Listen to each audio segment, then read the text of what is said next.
But welcome back for another week of drama. What can I say? Another week of Premier League. A week where it does feel that the obvious team, Arsenal, feel the pressure and have always been under the pressure.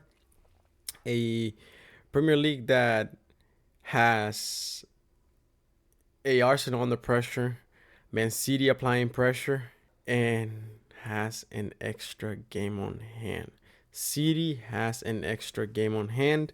Arsenal has 3 points. However, City has an extra game on hand, only 3 points away from first place Arsenal. And Arsenal seem to repeat the curse, something that has been going on for many years at Arsenal. A team that has quality, a team that plays football, but not enough to keep that spark throughout the whole season and not come short at the end. We're in the last few games, in the last month of domestic football, in the last month of all these leagues, in the last month of Premier League, which we're what we're focusing on. But this is the last stretch. Everything those teams that have worked for, teams that want to go to Europe and play, whether it's Champions League, Europa League, or Conference League, they are closing in on the last opportunity to go and try to be able to play European football. But this Premier League is going to see some teams like Wolves being relegated, Burnley not for sure yet not relegated. They're still mathematically they still can come out, but Wolves are mathematically already in the Championship League. But for that don't know, esto es Pase Ambidiestro, Ambidextrous Pass, Fútbol Honestamente, Soccer, Football honestly, and we're going to be diving into the Premier League Matchday 33. Manchester City surged into the title's driver's seat by defeating Arsenal 2-1 at the Etihad, cutting the Gunners' lead to 3 points while holding crucial game in hand.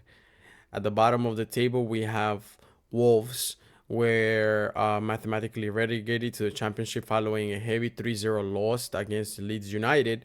And we have Tottenham, who remains mired in the bottom three after a late equalizer from Brighton. Elsewhere, Liverpool secured a dramatic 2-1 victory over Everton in the 100th minute of a Merseyside derby, effectively cementing their place on the top 5 for European football next season. But we're going to go into this Premier League and we're going to go game by game as we always do. And we're going to look into some things of each game and teams. A Premier League match day 33 that started with Brentford against Fulham, a game that ended 0-0. A stalemate at the G-Tech. Both sides seemed content to trade blows in the midfield without much intent. Alex Iwobi limping off was the most significant event in this, forgettable West London derby. Very stale, not much. And this is Brentford's fourth scoreless draw of the season. A Brentford that is in 7th place and a Fulham that is in 12th place. Then we have a Leeds United against Wolves. A Leeds United that wins at home. A Wolves that see themselves being mathematically relegated to the Championship League. A dominant display at the Ellen Road. Leeds effectively ended Wolves' resistance within 20 minutes. And Wolves have now gone 19 matches without a win. A staggering run of form that points directly at Championship football. Wolves have lost 11 games in a row, the longest losing streak in the league this season. Really, really bad season from Wolves, and they will be seeing themselves in Championship football. Leeds is in 15th place, and Wolves is in the 20th place. Then we have a Newcastle against Bournemouth. A Bournemouth that wins as visitors against Newcastle. The Newcastle's late season slump continues. how he keeps struggling. Um, Newcastle started the season well, fighting, giving hard time to the opponents, but as the season progressed, Newcastle has been in a slump and it continues. Despite Williams' Wasula equalizer, Bournemouth Adrian Trofford found a winner at the death. The Cherries are now on a 13-match unbeaten run, the longest active streak in the league. And Bournemouth have more points in 2026 than Newcastle and Chelsea combined. Newcastle that is in the 14th place and the Bournemouth that is in the 8th place. Looking and hoping for European football, but they need some wins in the next 5 matches that are left of this Premier League. Then we have a huge topic, a team that many journalists out there, for those journalists that focus on sport and mostly football, are looking at and focusing on. But a Tottenham against a Brighton, a game that ended 2-2. Spurs are in serious trouble, as we know. They are now in the relegation zone, and they have stayed in the relegation zone. Roberto Di Serbi's first home game was a emotional roller coaster against his former club, and Xavi Simons appeared to have won it for Spurs, but Jorginho Ruder's 94th minute equalizer left Tottenham marooned in the bottom 3.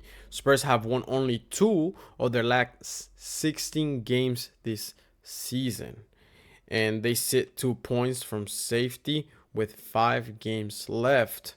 A Tottenham that is in the 18th place and a Brighton that is in the 9th place. The media is obsessed with the possibility of one of the big 6 clubs being relegated with only 5 games remaining to save their season. Of course, it's a big club, a club that many have always said it. They have the players, they have the facility, but they have always struggled with mentality, the right manager, and just putting the right mind in the atmosphere. A club that, by what they have, they should always be in the Premier League and not be in the circumstances they find themselves right now, rooted in the relegation zone. 2 points away from safety with only 5 games left. Tottenham that errors are killing them. Yes, and in this game we see that happen specifically when they're up 2-1. An error from the defense, which happens, but they have happened too often this season. They get punished and the game goes 2-2. They go up twice to see themselves being held back from their own error.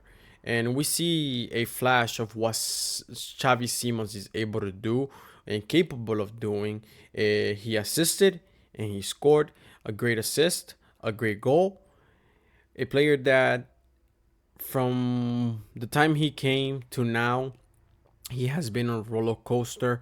Performances that are not convincing, performances that are convincing, but sometimes you can see the way players are playing, and that reflects back to the momentum the team is going through or the situation that the team is going through at the moment. And we see that because for those that know, Xavi Simons was a very promising talent coming up from Barcelona, and a lot of people have always had him under the radar. He has performed well in some other teams. When he was in Germany, he was performing well.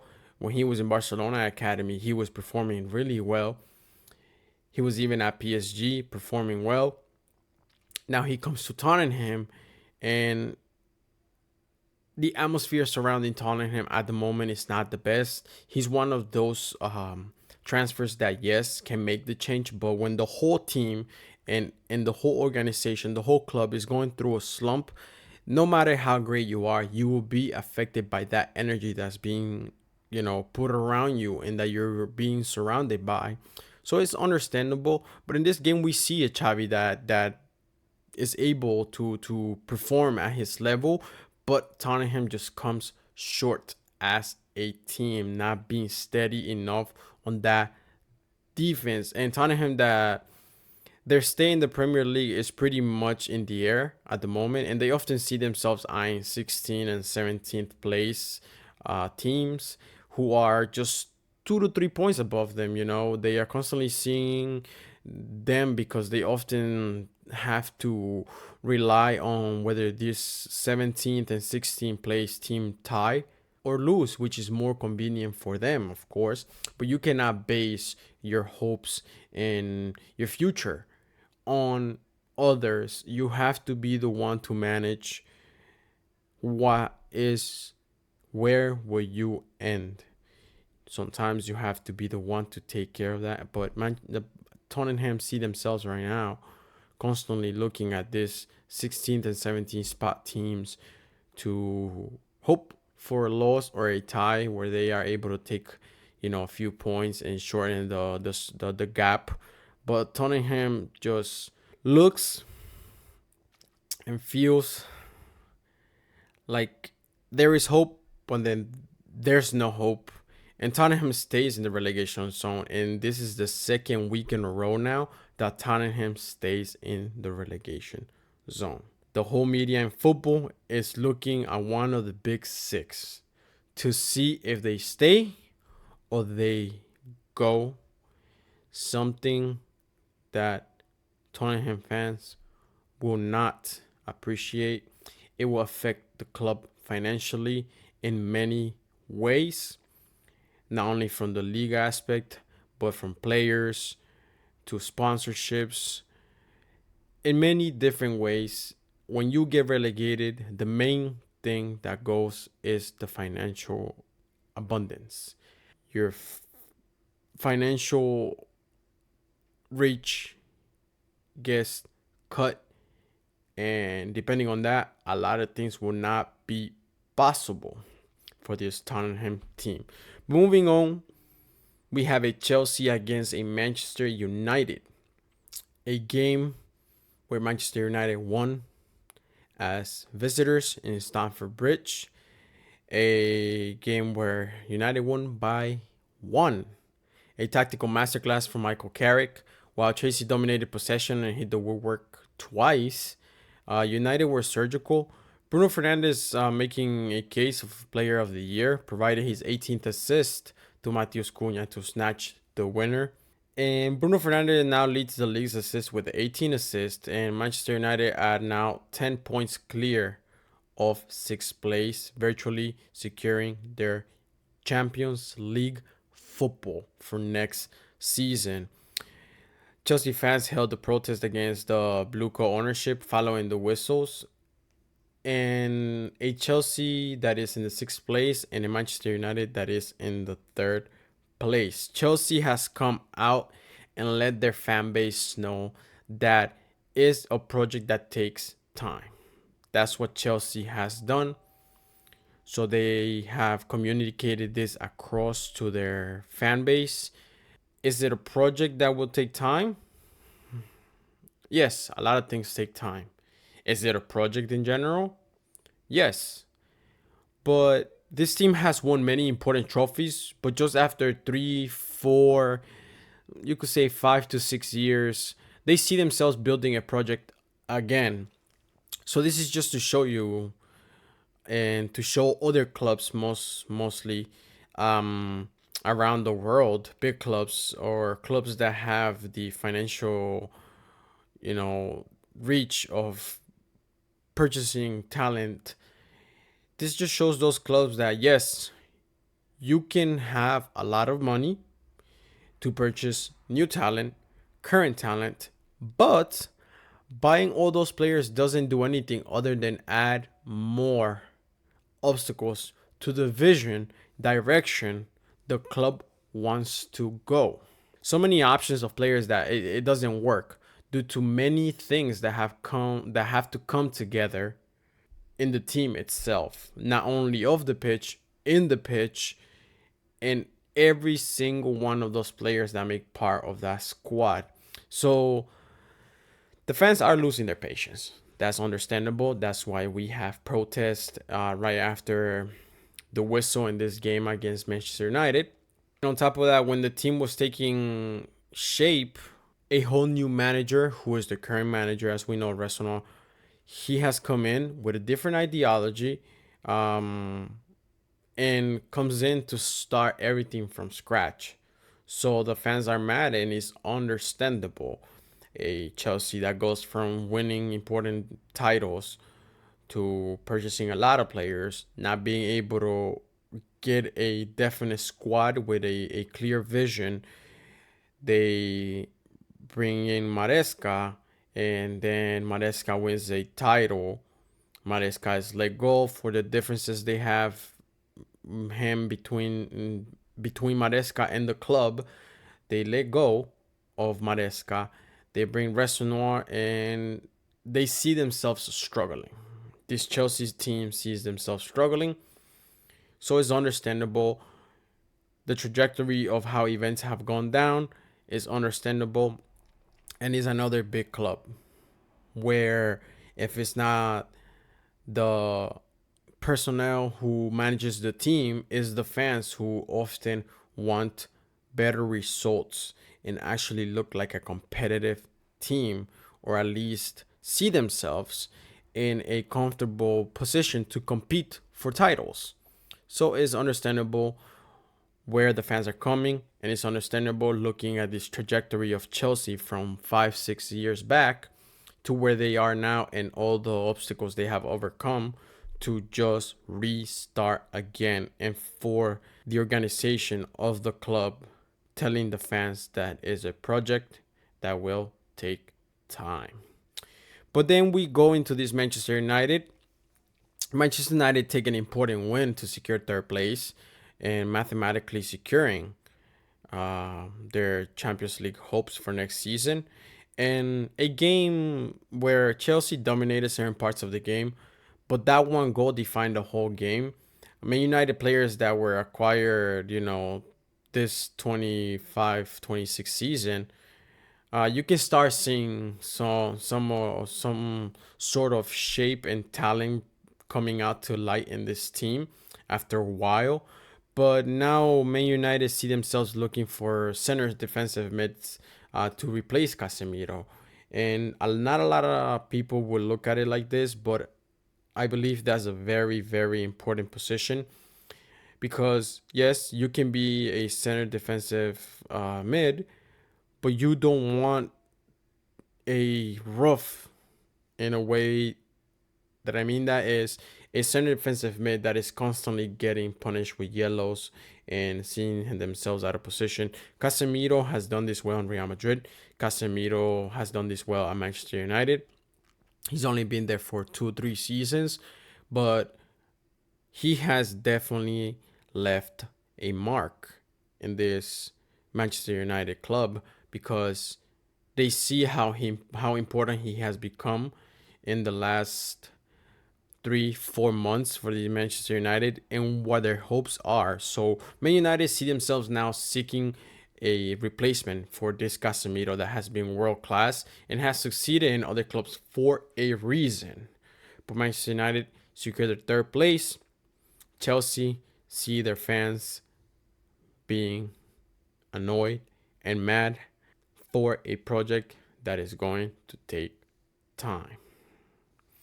But moving on is the Aston Villa against Sunderland, a game that ended 4-3. Aston Villa won at home. Easily the game of the weekend. Why? 7 goals. It was a 7 goal thriller. A game of the weekend, of course. Villa raced to a lead, but the Black Cats, the surprise package of the season, refused to die, and it took a stoppage time winner from Tammy Abraham to settle a breathless 7 goal thriller. And Ollie Watkins scored a brace, including a goal in the first minute of play. And Sunderland remained the top half despite the loss, a testament to their incredible form since promotion.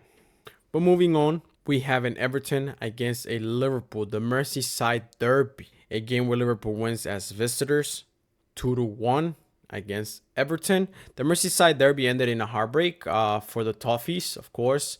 Beto looked to have secured a point, but Virgil van Dijk 100th minute header silenced Goodison Park. It was a vintage Liverpool, but it was essential to their top five ambition.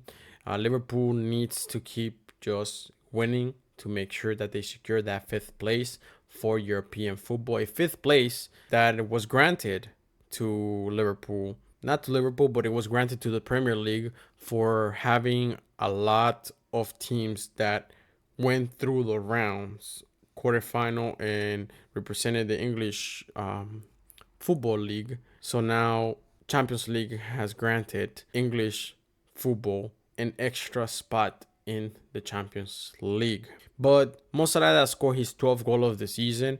A Virgil van Dijk winner is the latest goal in the Merseyside derby in the Premier League era.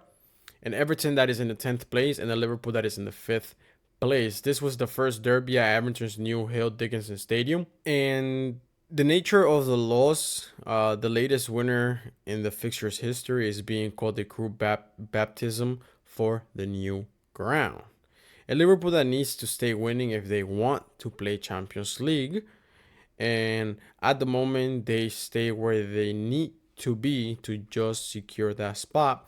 Liverpool that win for the first time in the Merseyside derby in Everton's new stadium. A Liverpool that has not had the greatest season, but is working with what they got. And we will find out at the end of this season if Arne Slot stays or he goes.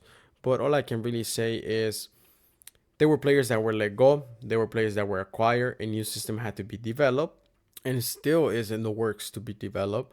So it will only be fair to give Arne Slot next season or at least half of the season to judge if he should stay or he should go. But moving on, we have a Nottingham Forest against a Burnley. A game where Nottingham Forest wins 4-1 against Burnley. A Nottingham Forest who won at home.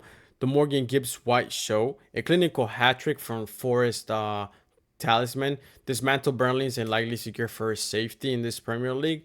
A Burnley that looked out of their depth in City ground.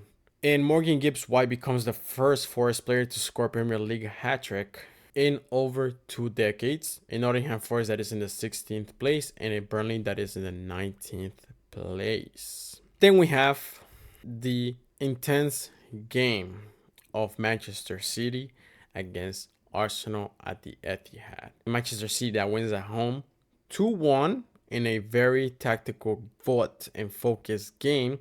City proved why they are the masters of the run-in. Despite an early Gianluigi Donnarumma gaffe that allowed Havertz to level, Haaland's second goal, Haaland's second half strike felt like a moment the trophy started moving towards Manchester City. Arsenal looked nervous, lacking the clinical edge that defined their early season. And this team has shifted from where they started to where the season was heading to where they are now. This team has shifted. A Manchester City that is in second place and an Arsenal that is in the first place. Arsenal plays football, but from where they started again, the season, to where they are now, they aren't keeping up with the demand of football that they need to keep up in each and every single one of the competitions they were in. And Arsenal, that again has not been dominant on their wins. They win by 1 or 2 goals the most. Their highest game where they won by more than 3 were 5 to 6 games. And from there on, every game they win by the slightest, just looking defensively securing, able to handle the ball, having great rotation, great defense. But from there on, and this Arsenal does not show like a constant spark of threat. In this game, they showed they wanted to win, they wanted to play, but they go back to that rhythm of where they just try to stay in the game, often looking very stagnant and not threatening enough to cause some type of unbalanced game to the opponent. A Arsenal that, again, how the season started to how they moved along in progress in the season is just different. They're not at the same level. They're not performing how they need to perform, or at least how they were performing at the beginning of the season to keep their titles hopes alive. They lost the FA Cup, they lost the Carabao Cup. The Premier League is being put under constant pressure. And to my opinion, in my perspective, in the Champions League, they are very lucky to be in semifinals, and they are very lucky to not face a team like PSG or Bayern. That's we compare a PSG, a Bayern to an Arsenal. PSG and Bayern are way far more threatening. Yes, can Arsenal score on them? Yes, but I can assure that a PSG or Bayern will score more goals on an Arsenal that moves the ball, defends well, but is constantly stagnant when it comes to the last third. They don't have no threat or spark to constantly make the opponent feel pressure. But then we have a Man City that showed up business in winning, applying pressure, which is what they have done since the last time. And Arsenal was close to the Premier League title when Manchester City applied pressure and they bottled it. And Cherki is again doing something so simple that is not the most complicated thing, but only a few are able to play with such flow and nature on the ball in tight areas. Not a lot of players have what Cherki has. This guy, it seems so simple, but yet you have to be great with your dribble. You have to treat the ball in a certain manner that only artists of the game know how to do. And Haaland keeping his game respectable, even though Gabriel was constantly showing another level of aggression, a lot of other players, would have sold and tried to get Gabriel out of the game. But Haaland loves it, and he shows he's able to compete with intensity on defenders that, can get really aggressive. And in this occasion, I believe Gabriel is really lucky to not see a red because Haaland stands his ground. But a headbutting is a red. Haaland doesn't, sell in a sense. It's like as soon as he sees the headbutt, he doesn't drop, he doesn't sell, he stands his ground. And for pushing is what he gets a yellow. Both players get punished. But in reality, Gabriel was the one who started the contact of the headbutting, and that's a red.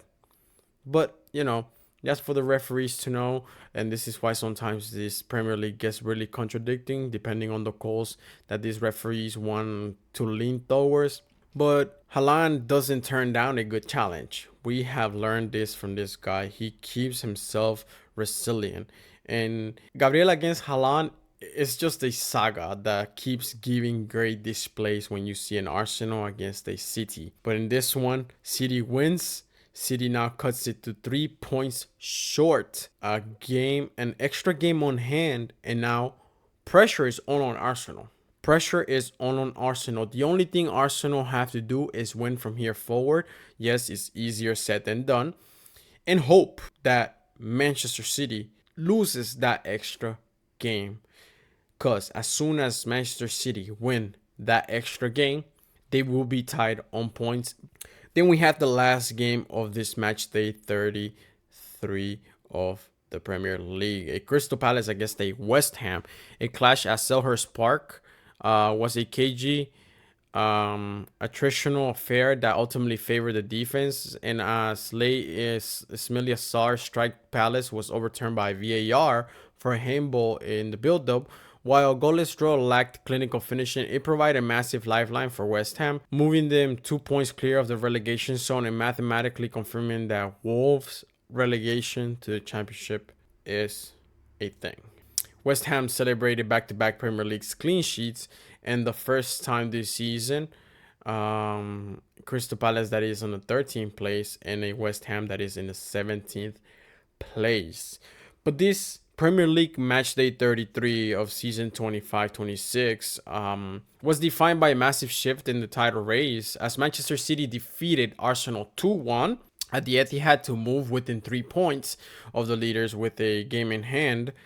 And the relegation battle saw it first casualty with Wolves being dropped to the championship mathematically confirmed following the 3-0 loss against Leeds, and West Ham's subsequent draw with Crystal Palace. Liverpool secured a historic dramatic 2-1 win over Everton in their first ever Merseyside derby at the new Hill Dickinson Stadium, thanks to a 100th minute header from Virgil van Dijk, and Tottenham Hotspur survival hopes took a hit after they conceded in the 94th minute equalized to draw 2-2 with Brighton, and leaving them stuck in the bottom three 2 weeks in a row from Tottenham staying in the bottom three. Meanwhile, Manchester United and Aston Villa both strengthened their top credentials with crucial wins over Chelsea and Sunderland. But that's all for this Premier League. Premier League that Arsenal feels the pressure. How much can they hold? That will be seen as the days go and as the match weeks come by. But it won't be something easy for Tottenham to. It won't be something easy for Arsenal, and it won't be easy for Tottenham because they are in a very, very unpredictable moment, and it's really hard to define what can really happen. But that's all for this Premier League. Premier League that we'll be seeing midweek, and match day 34 will be played during the week. And from there on, it will leave us with 4 games left this season. But this is all for today. Eso es todo por hoy. This is all for Pase Ambidiestro, Ambidextrous Pass, Fútbol Honestamente, Soccer, Football Honestly. And if you like the content, please like and subscribe. Have a great day, and thank you for all of those that watch this content. Have a good one. Thank you all.